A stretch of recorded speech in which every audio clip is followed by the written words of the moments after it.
Mais qu'est-ce que c'est? Oui. Prof, chez le timer, il y a une bonne femme qui vous demande Oui, je est-ce suis qu'elle au courant. travaille pour la télé. Bonjour.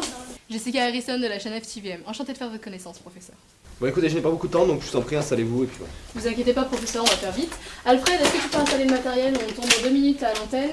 Fais vite, s'il te plaît.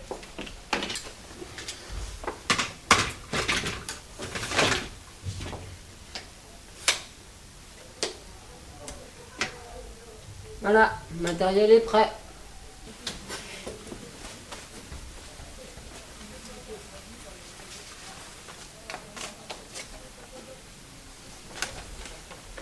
C'est bon, je suis prêt. Retrouvons tout de suite notre envoyée spéciale Jessica Harrison dans un laboratoire de l'Est de la France. Vous m'entendez, Jessica? Ici Jessica Harrison pour un reportage inédit dans une usine d'arachide génétiquement modifiée, Peanut Center. Je suis avec le professeur Schildheimer qui va nous parler de ses expérimentations. Professeur, bonjour. Bonjour. Pouvez-vous nous parler de vos expériences, s'il vous plaît?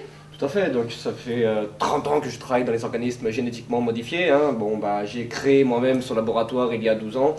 Et je peux quand même me vanter d'être le seul savant à avoir obtenu un fruit aussi gros. Non mais regardez-moi cette cacahuète, elle est vraiment immense, hein, on dirait. Ah oui, oui, c'est vrai. Voilà, donc en fait j'ai créé cette cacahuète à partir de un mélange de 52 formules de chimie très compliquées liées à 163 molécules différentes. La première molécule, c'est une molécule qui vient dans la famille des alcools niveau tertiaire, c'est le méthylpropane butohexadonal 2.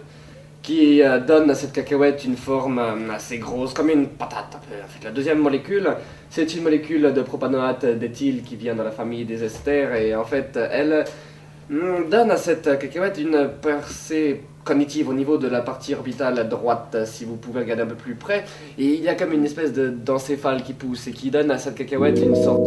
103e molécule, mademoiselle, c'est très intéressant, c'est l'éthanal qui, de la famille des aldéhydes, permet à la cacahuète de se mouvoir sous l'eau. C'est très intéressant parce qu'en fait, quand la cacahuète est livrée elle-même dans une nature assez sauvage comme l'environnement de la jungle, l'environnement de la ville, hein, bon bah on sait comment on est devenu aujourd'hui. Ma grand-mère, elle me disait que les patates chaudes c'était vraiment très mauvais, alors qu'en fait les patates froides c'est très... D'après les études du professeur Van de Broek et la 173e molécule... Très bien, professeur. Merci beaucoup. Ici, c'était Jessica Harrison pour la FTVM. Merci beaucoup, Jessica. Et maintenant, la suite de l'actualité, la chute de betterave dans le Périgord.